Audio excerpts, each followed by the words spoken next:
What's your color? I wanna know. What's your color? I wanna know. What's your color? The Lab Productions. We're talking the science. You're tuned in with Zaki Bika. I could be red, or I could be yellow, I could be blue, or I could be purple. What's your color? I wanna know. What's your color? You tune in to the Zaki Bika Show, and as usual, our podcast is aimed at empowering and uplifting women in our community. So we want you to get in touch with us. We want to hear your stories about achievements, suffering, loss, pain, success. Get in touch with us via Facebook, Instagram, or YouTube. Drop it down, BK.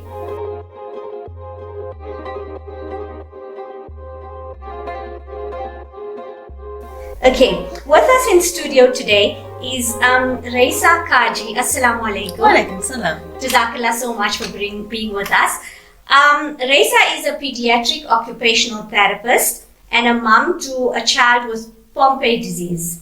She is here to discuss with us about the Zayn Cajee Children's Fund that assists with assistive devices for disabled children.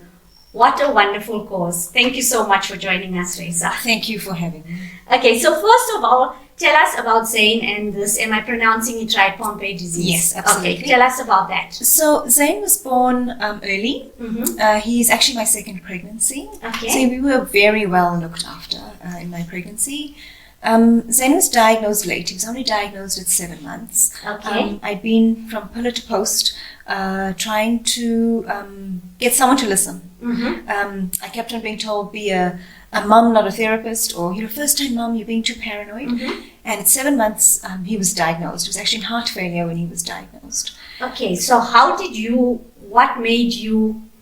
what made the red signals light up in you? So from a few weeks old, I realized he wasn't as strong as he should be. Okay. And what I would normally do with my kids in my practice really wasn't helping him as much. All right. And I thought these motor delays in his development really were red flags for me. Mm-hmm. And I'd gone to physiotherapists, I'd been to doctors, I'd changed doctors. And eventually, someone really listened to me when he really wasn't breathing well. Okay. So that's where our journey started. Mm-hmm. So Zayn was diagnosed with Pompe disease. Mm-hmm. It's a glycogen storage disease. Okay. So he doesn't manage to break down the glycogen in his muscles. Okay. They store excessively, Mm-hmm. and it causes muscle weakness. Okay, in simple terms, layman terms to the audience, what is this? Is it like a diabetic because of glycogen, or what actually So is it? we need glycogen to go back into sugar for energy.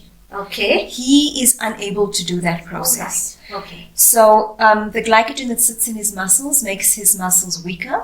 Okay. Because it actually, it's almost toxic for his body. All right. So it weakens the muscles. And if we think about it, most of our body is made up of muscle, from your heart to your gut, to your breathing muscles, to your limbs. Yes, yes. So it caused weakness in everything, everything.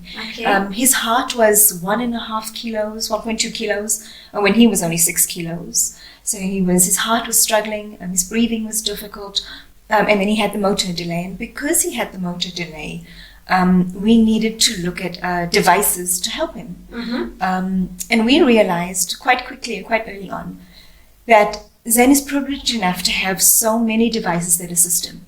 Whether Okay. it was breathing devices, respiratory devices, feeding devices, Mm-hmm. or mobility devices, Okay. that so many kids don't have access to. Okay, so is this what Zayn is using on a daily basis? Yes. So for the first year of his life, he used oxygen. He was on an oxygen concentrator, and he was connected to oxygen through his nose. Okay. At the end of his second year, just before his second birthday, he really wasn't managing. He couldn't keep his lungs up anymore.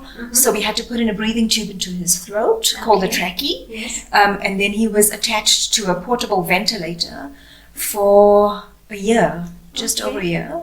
And that did wonders for Zayn. It really, really changed his life. He went from a child who was connected to a whole lot of machines for the first 2 years of his life to, by the time he was 3 years old, connection free.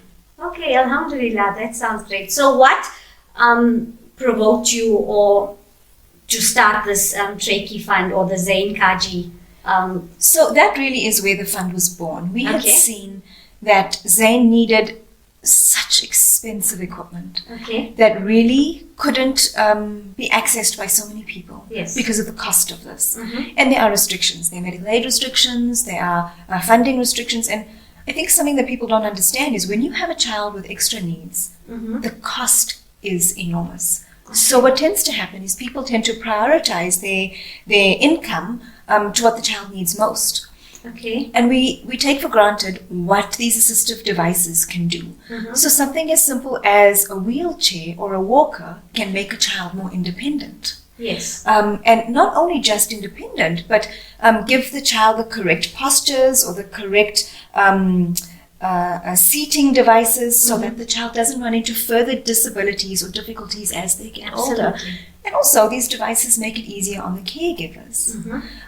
So like I said, Zayn's breathing tube, for example, had given him, really had added so much quality to his life. All right. And set him up to thrive. And we thought, well, if this could make such a difference in our child's life, why can we not try and help other kids do the same thing? Okay. And like I said, these devices cost so much, Okay. and there's such a huge implication in the cost of this. We can help. Because it's often, like I said, put on the back burner for so many parents and so many families because Yes. of the cost involved. Okay. What we had then done is recently we'd heard that there's so many kids who need the tracheostomy, which is the breathing Right. tube into the throat. But these children were having the procedures done and they were being sent home. But most of these children were dying, and the statistics were as high as 8 to 9 out of 10 children who had a breathing tube were sent home and they'd ultimately die. So we had some chats with the hospital and another organization called Footprints for Sam, which we have partnered with. So the Zayn Cajee Fund and Footprints for Sam have partnered to start an organization or a project called Track Ease. Okay. Literally, Tracky made easy. All right. And the initiative is to get children with breathing tubes home successfully. Okay.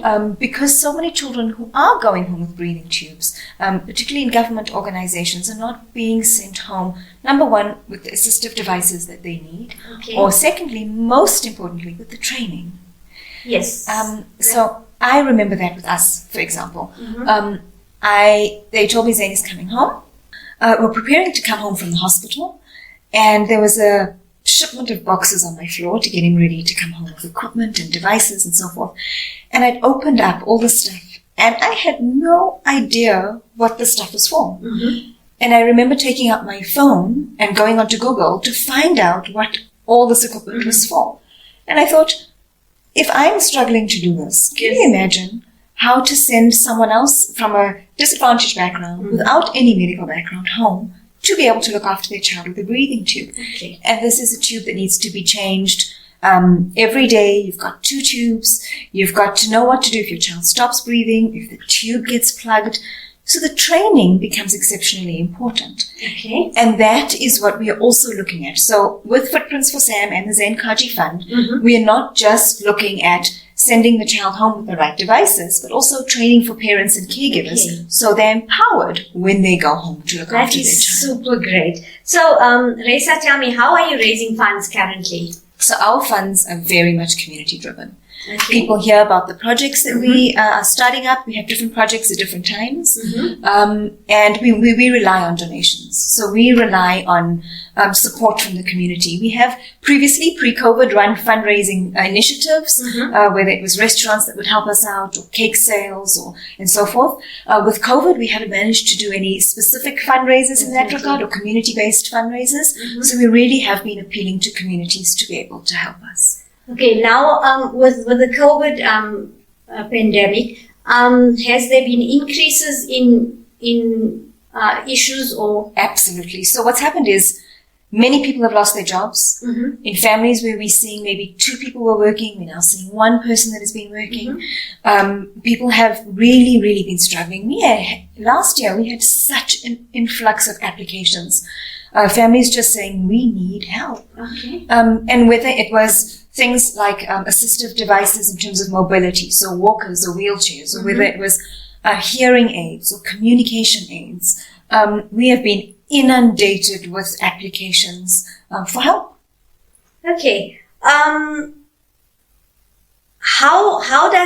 did this tricky initiative change your lives and the lives of other people that you all had assisted? So the trachea for us, like I had said, was life-changing for Zayn. He was a child who was literally living to breathe. Okay. And that trachea created a child who now breathes and can live. Okay. His energy doesn't have to go into breathing anymore. Yes. And it's the first time in his life that he's not attached to everything because he had the opportunity of coming home with a trachea to give his lungs the opportunity to use that. Okay. And we felt that this is something we can help so many kids with, particularly because the rates of children going home, especially to disadvantaged communities with a trachea, is so devastating. Okay. I must be honest. When you say devastating, what numbers are we looking at, Raisa? So when I chatted to one of the doctors, they'd actually put out an appeal to say we need funds in terms of suction units so a suction unit is a machine that removes anything in the breathing tube. Now, if you have a tube in your throat and when you cough and you produce secretions, Yes. it's going to fill that tube. Okay. You need to be able to clear that so that the child can breathe. Okay. I cannot imagine a child going home with a breathing tube without something to help them clear that. For me, that is a major risk, and I can Yes. understand why so many children who would be going home without a unit like that would end up with respiratory infections and ultimately die. Yes, obviously. So when I chatted to this doctor, he said, so the appeal was really for suction units. And when I chatted to this unit at the hospital, they said, doctors are being reluctant to put in tracheostomies to children because the children are dying. So this meant two things. One, children who needed a trachea were spending more time in the hospital. Okay. I cannot tell you how hard it is to have a child in the hospital. Number one, it is devastating for the child because they can't stay with mommy and daddy when they are in the ICU. Absolutely. So there's a massive amount of separation. And when a child is on a breathing tube in the hospital, they're ventilated, they're on life support. Yes. When Zayn was on life support, it was so bad he'd grind his teeth because there's no other way of expressing his frustration. So when this doctor told me that 8 to 9 out of 10 children who are having breathing tubes put in are dying, I thought, no. My child, this changed my child's life. Yes. We can change other kids' lives. Another thing. So we said, no, let's look at the program. Let's look at what's happening in the hospitals. Why is this happening? Is it training? Is it funding? What is it? And it happened to be a combination of both. And what we'd actually done is, so Melissa, who runs Footprints for Sam, her son spent 18 months in the hospital and then passed away. She never got to bring her boy home. Okay. His trachea was put in too late. No doctor put in a trachea for him until it was too late. Again, she will tell you that her child did better once they put in the trachea, but unfortunately, being so long in the hospital, he picked up other hospital-related viruses and infections. He didn't make it home. And this is where tracheas really came from. Okay. We looked at her story, we looked at my story, and we said, we can try and help fix the mistakes, and we can try and get kids home more successfully. Okay, that's so humbling, to be able to do for your child and do for another child as well. Raisa, your final words to the community. What do you want from the community? Obviously, this is about awareness. Absolutely. So you can tell them, what do you want from them? So 2 things. One is, if you ever see a child with an assistive device, don't shame, because so many people do that. Look at that assistive device as empowering for that child, whether it's a wheelchair, whether it's hearing aid. And secondly, we look forward to your donations and your any contributions. As much as 5 Rand can help a child's life. So we really thank you. Thank you for listening. Thank you for sharing our story, and thank you for creating awareness. Thank you for coming in and sharing this with us, because I'm sure the community, lots of people in the community didn't know about this Pompe disease, and it's created now obviously an awareness, and we can look further. And how do they get in touch with you if they need to? So we have a Facebook page. Our Facebook page is the Zayn Cajee Children's Warrior Fund. Okay. So you can get in touch with us on the Facebook page, and all our details on the Facebook page. Okay, perfect. So there you go, community. So it's Ramadan, and what better time to give and to share? Another project to dig deep into your pockets right now, and get in touch with Zayn Cajee or their Facebook, the Zayn Cajee Children's Warrior Fund, and dig deep, and let's see how we can help others in this time of their need. Thank you. Thank you. It's only with your help that we can keep doing what we're doing. Absolutely. Jazakallah so much. And catch us next week for another great episode. Get in touch with us on Facebook, Instagram, or YouTube, and we definitely want to hear your stories.